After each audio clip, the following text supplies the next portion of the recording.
The champagne flutes clinked like wind chimes in the Santa Clara Convention Center, each toast echoing off the polished concrete floors and floor-to-ceiling windows that showcased the sprawling Silicon Valley skyline.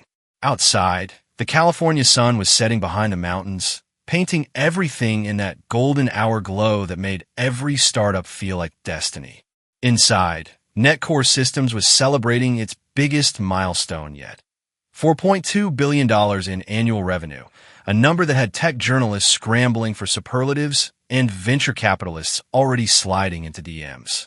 I stood near the catering station, paper plate balanced in one hand, watching the stage where 5 men in identical navy blazers congratulated each other for what I had built.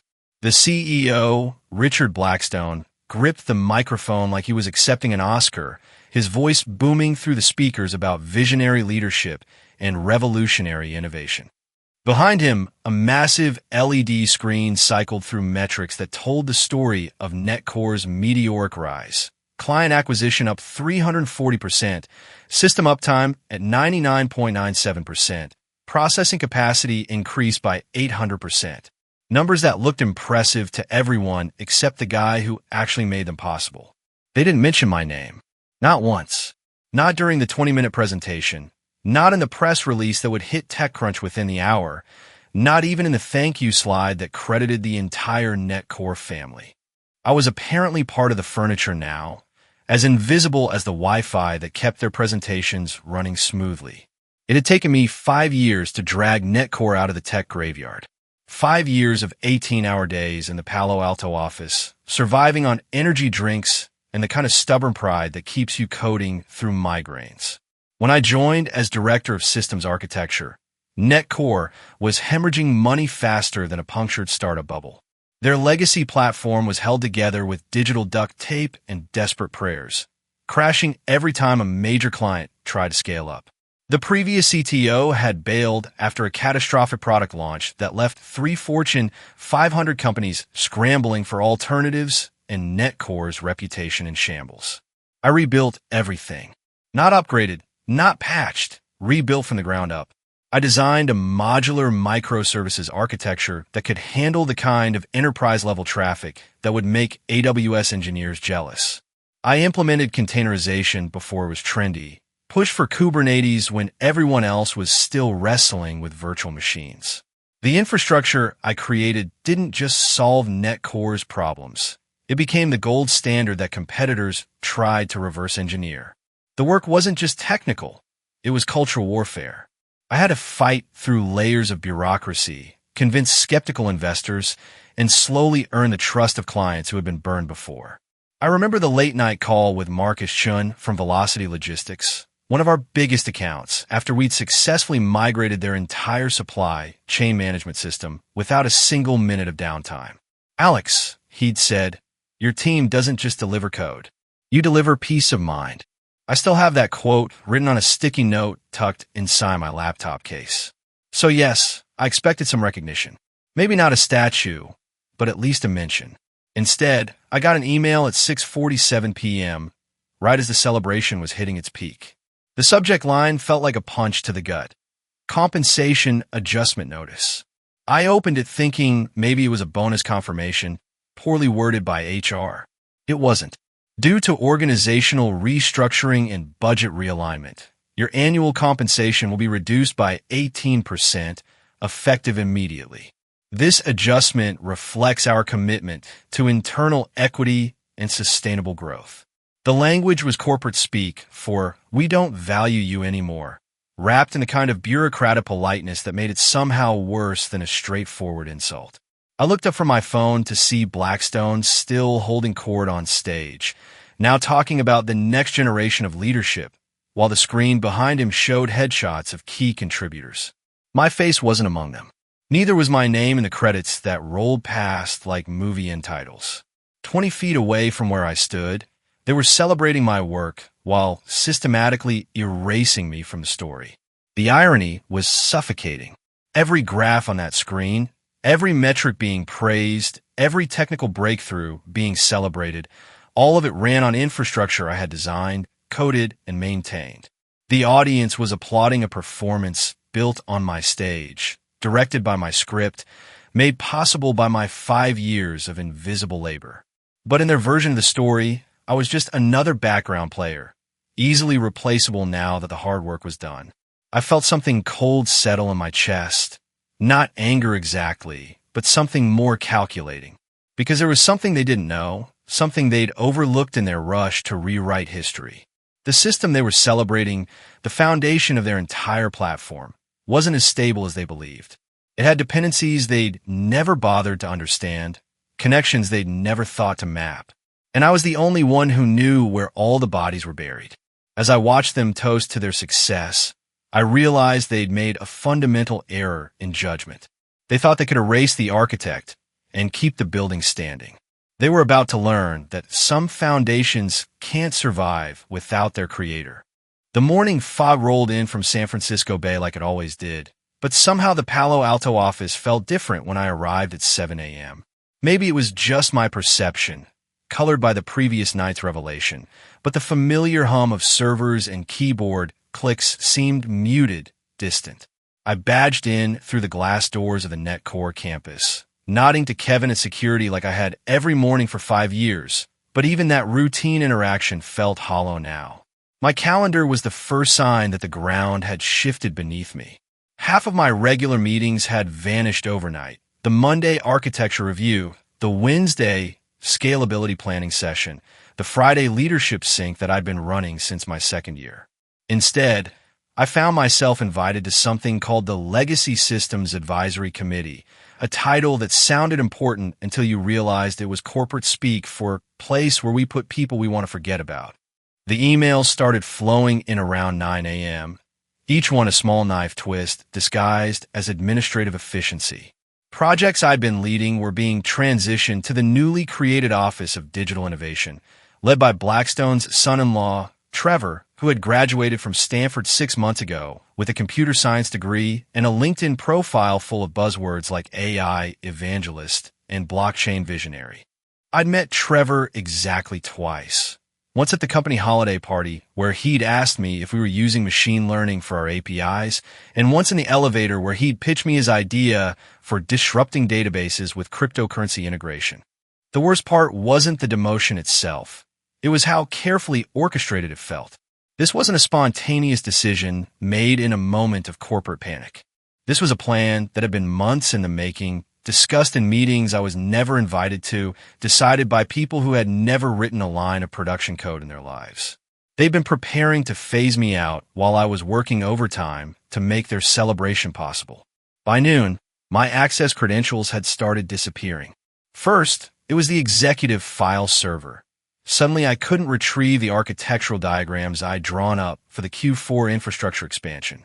Then my admin privileges on the production monitoring systems vanished, leaving me locked out of the dashboards that displayed the health of systems I'd built. Each restriction felt deliberate, timed to maximize the psychological impact while maintaining plausible deniability. I found myself relegated to a shared workspace on the 3rd floor, surrounded by junior developers and contract workers who looked at me with the kind of awkward sympathy usually reserved for recently divorced relatives at family gatherings. My corner office on the executive floor, the one with the whiteboard covered in system diagrams and the bookshelf full of technical manuals I actually read, was now occupied by Emma Rodriguez, a bright-eyed product manager who joined the company 3 months ago and was already being fast-tracked through the leadership development program. Emma wasn't malicious, just ambitious in that particular Silicon Valley way that confuses proximity to success with actual competence. She'd started referring to my architectural frameworks as legacy systems in team meetings, speaking about them with the casual dismissiveness of someone who'd never had to debug a production outage at 3 a.m. or explain to angry clients why their data wasn't syncing correctly. The tech industry loves its mythology of disruption and innovation, but what it really runs on is institutional memory, the accumulated knowledge of how systems actually work, where the gotchas hide, why certain decisions were made. That knowledge doesn't live in documentation or Slack channels. It lives in the minds of the people who built the systems, fought with them, and learned their quirks through years of trial and error. NetCore was systematically purging that knowledge, betting that enthusiasm and fresh perspectives could replace deep expertise. What they didn't understand was that complex systems aren't just code, they're ecosystems. Every microservice I'd built was connected to dozens of others through dependencies that weren't always obvious from the outside. The database optimization scripts that kept our query times under 200 milliseconds relied on caching strategies I'd implemented based on traffic patterns I'd observed over years. The load balancing algorithms that distributed processing across our server farms were tuned to handle the specific quirks of our client base's usage cycles. I'd built NetCore's infrastructure like a master craftsman, with hidden reinforcements and elegant solutions that prevented problems before they occurred. But to the new generation of leaders, it all looked like unnecessary complexity, technical debt that could be simplified away by someone with a fresh perspective and a willingness to move fast and break things. As I packed up my personal items from the executive floor, the framed client testimonials, the signed photo from the MIT symposium where I presented our architecture, the collection of technical books that had guided my thinking, I felt a strange sense of liberation mixed with the obvious frustration. They thought they were pushing me out, but they were actually setting me free.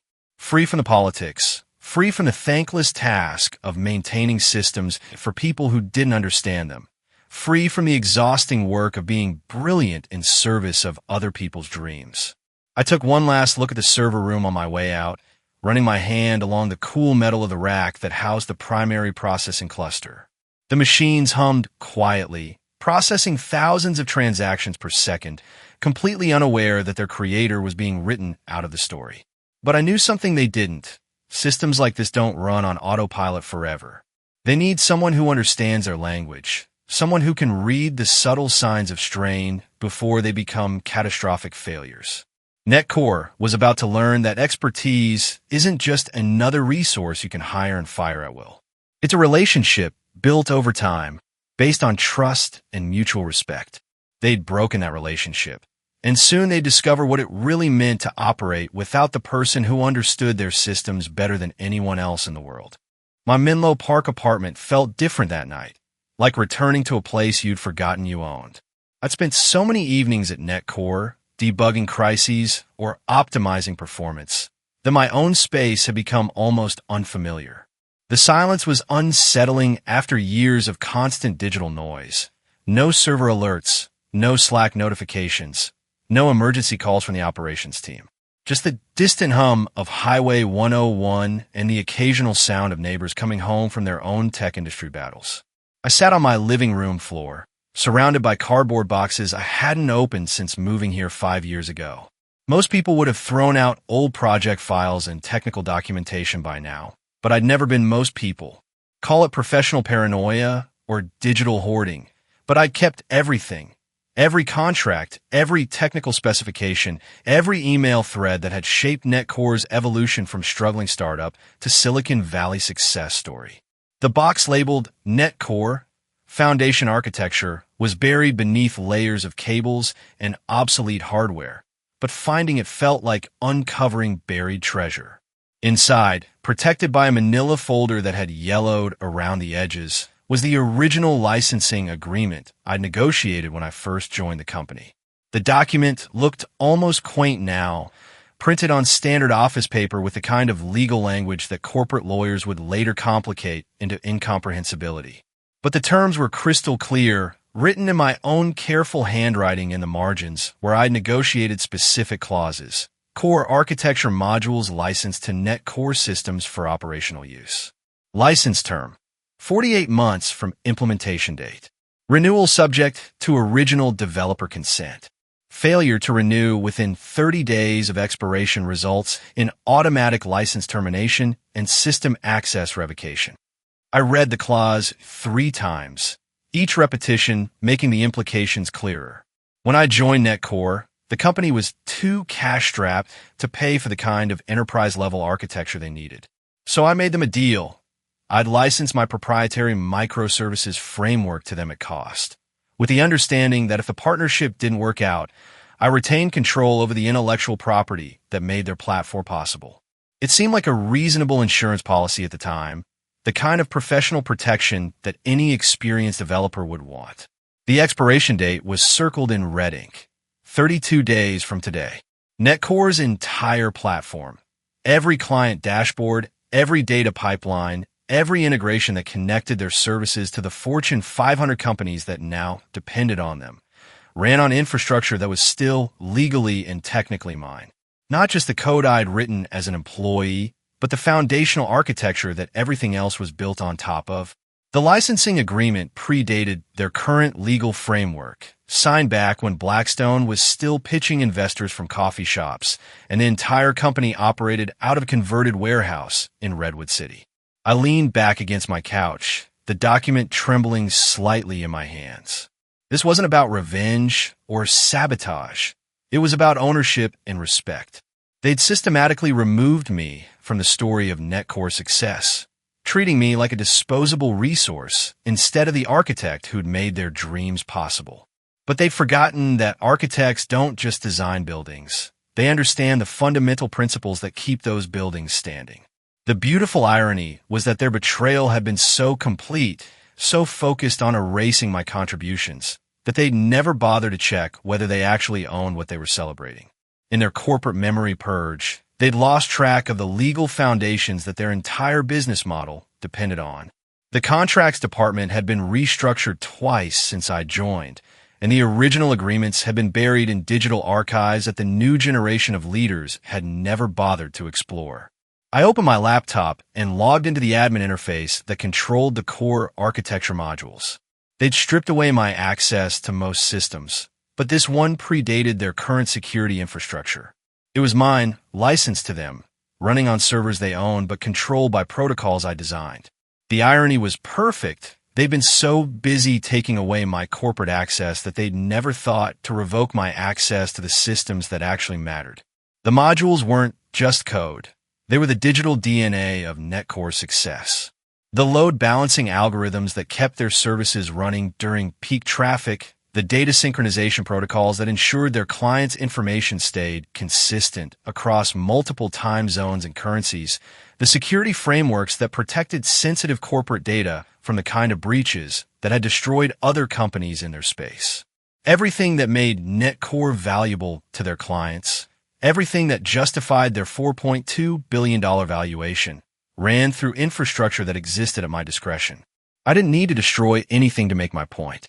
I didn't need to delete files or corrupt databases or engage in the kind of digital vandalism that would make me the villain in this story. All I had to do was exercise my legal right to withdraw a license that was never meant to be permanent. Let them try to rebuild their platform from scratch, using the fresh perspectives and innovative thinking they valued so much more than institutional knowledge. The withdrawal would be clean, professional, and completely legal. I'd give them the required 30-day notice, document every step of the process, and maintain perfect records of every interaction. When their system collapsed, when their clients started jumping ship, when their stock price plummeted and their investors demanded explanations, I'd be able to point to contracts and timestamps and legal precedents that proved I'd done everything exactly by the book. They wanted to erase me from their story? Fine. But they'd learn that some people can't be written out of history because they're the foundation that history is built on. And when you remove the foundation, everything else comes tumbling down. I closed the laptop and carefully returned the contract to its folder.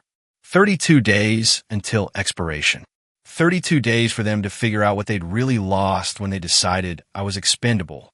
32 days for them to learn the difference between managing people and understanding systems.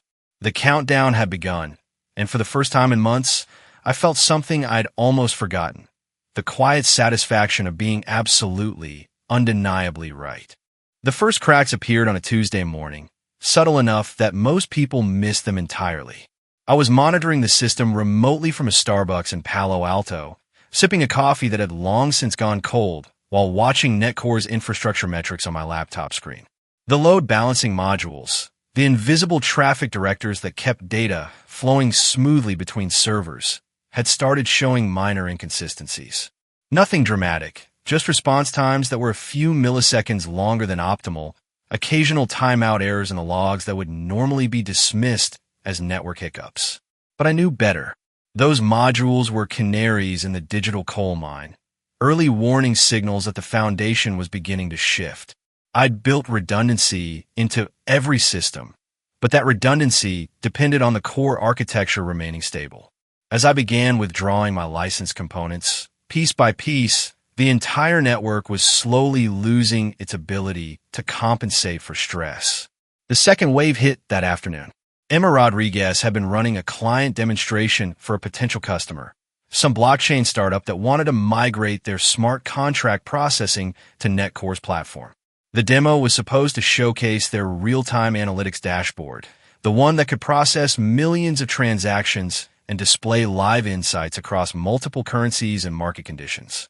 Instead, the presentation froze halfway through, leaving Emma staring at a screen full of error messages while the potential client politely excused themselves for an urgent phone call that clearly wasn't coming back.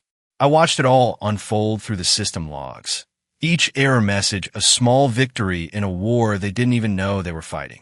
The analytics dashboard depended on data synchronization protocols I'd written specifically to handle the complex mathematics of cryptocurrency market fluctuations.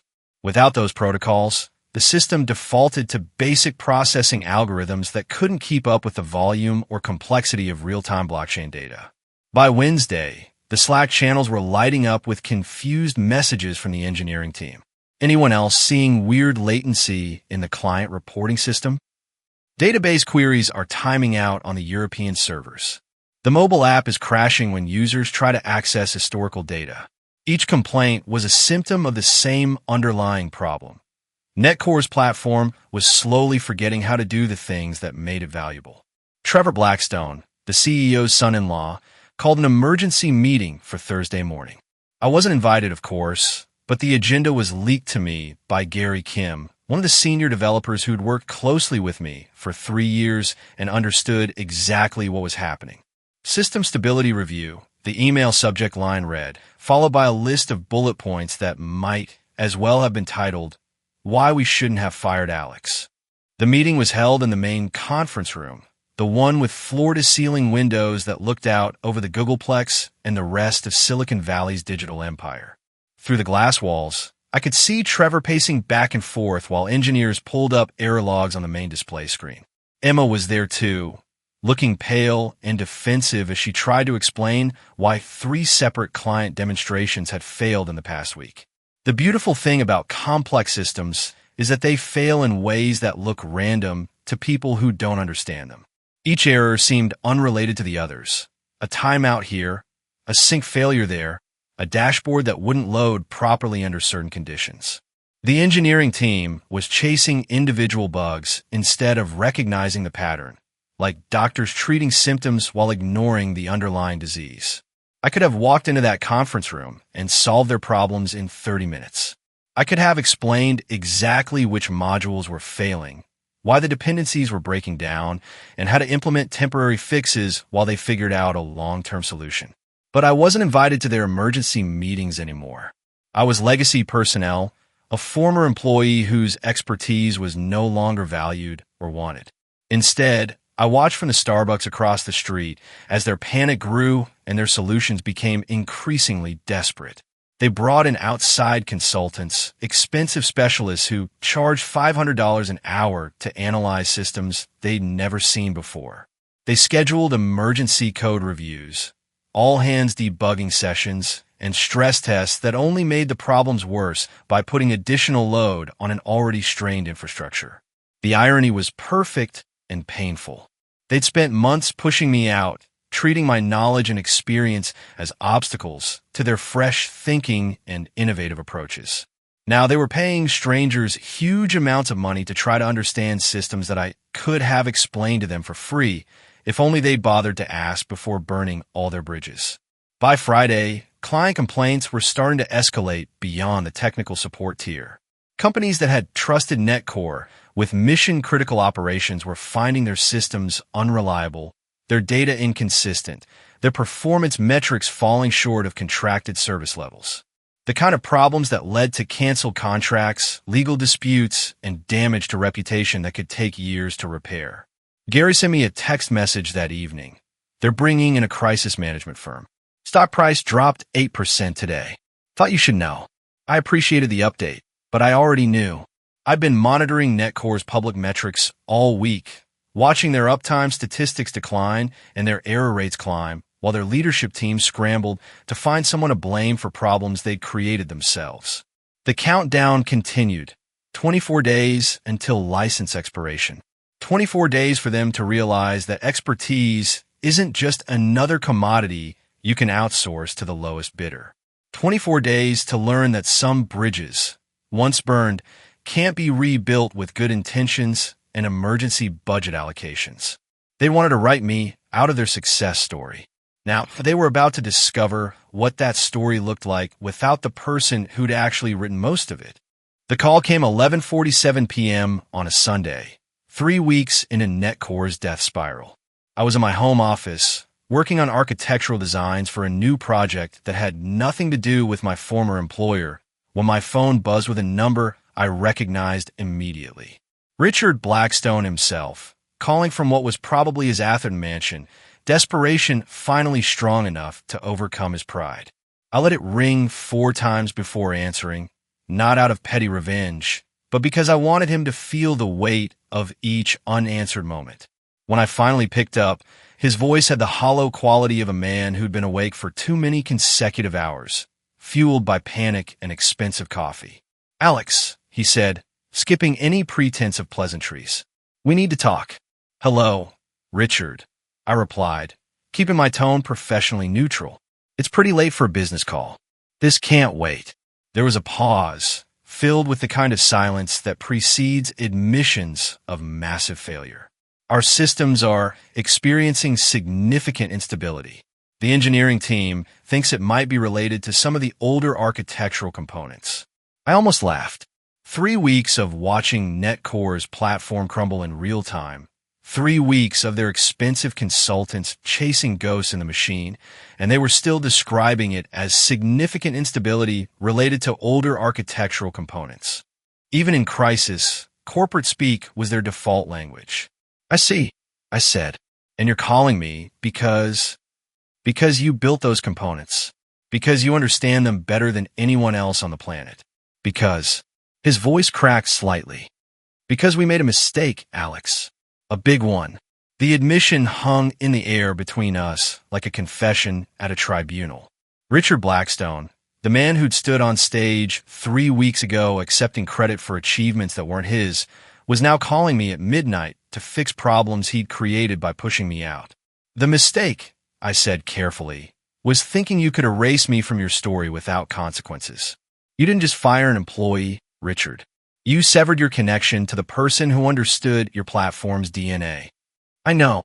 The words came out like they physically hurt to say. "The board is meeting tomorrow morning. 3 major clients have already sent termination notices.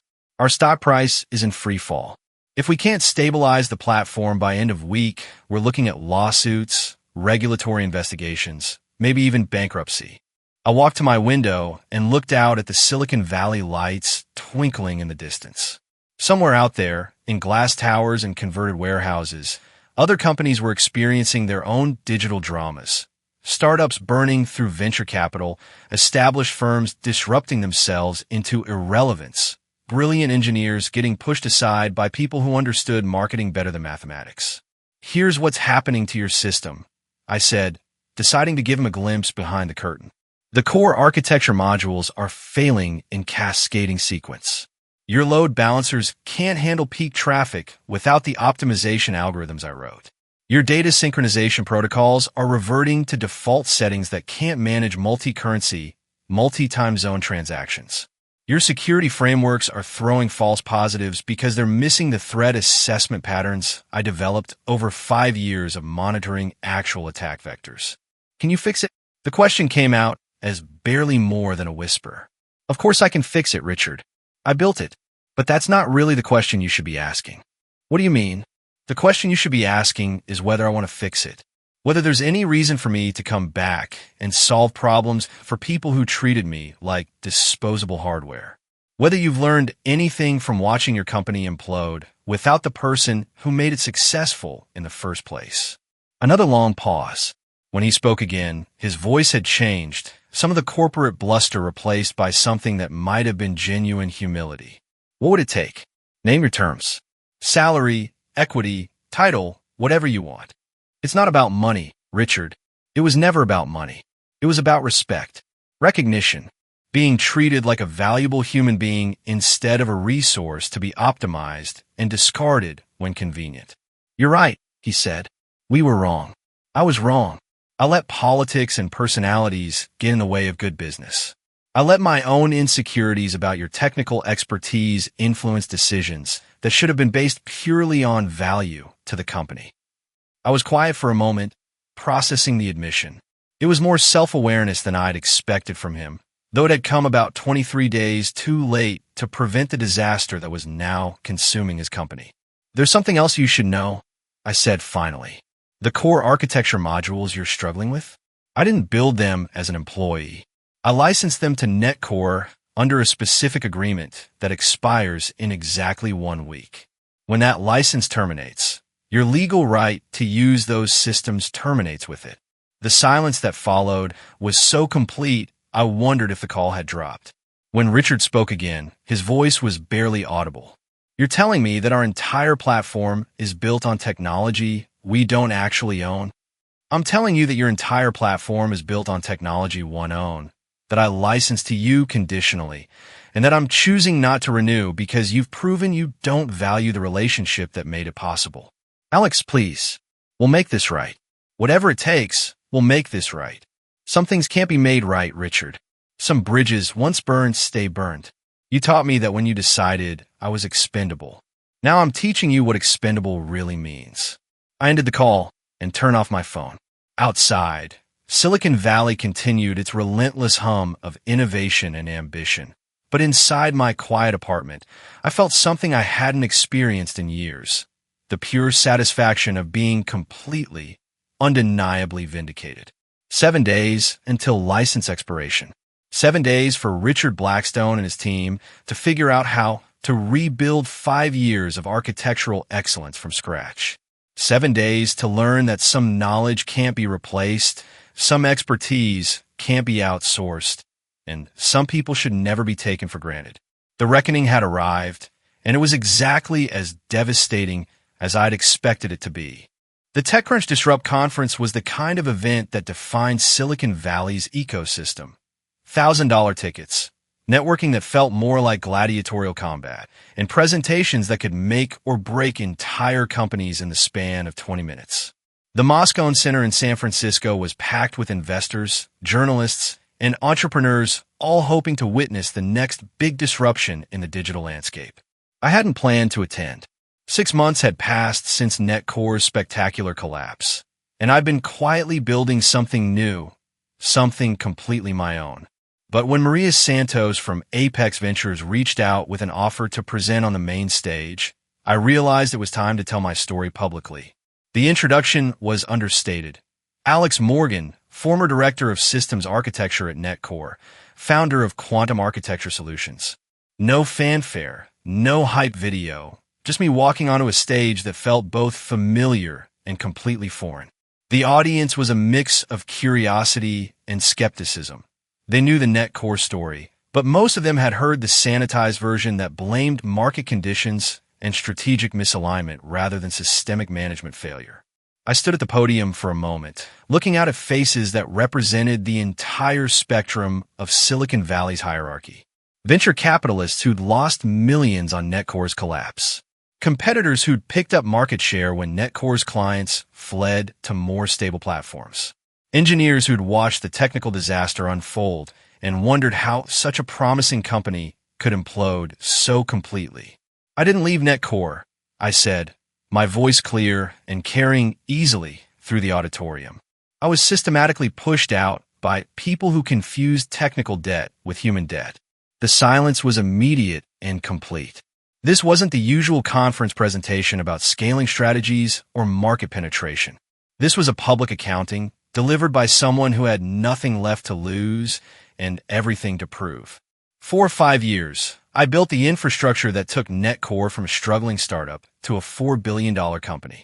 I designed the architecture, wrote the core algorithms, and maintained the systems that made their success possible. And when they decided they didn't need me anymore, when they chose politics over expertise and nepotism over knowledge, they forgot one crucial detail. I clicked to the next slide, which showed a simple legal document on the screen. They never actually owned the technology that their entire platform depended on. They licensed it from me, and when they decided I was expendable, I decided their license was too. The murmur that went through the audience was electric, the kind of collective realization that turns a routine presentation into industry legend.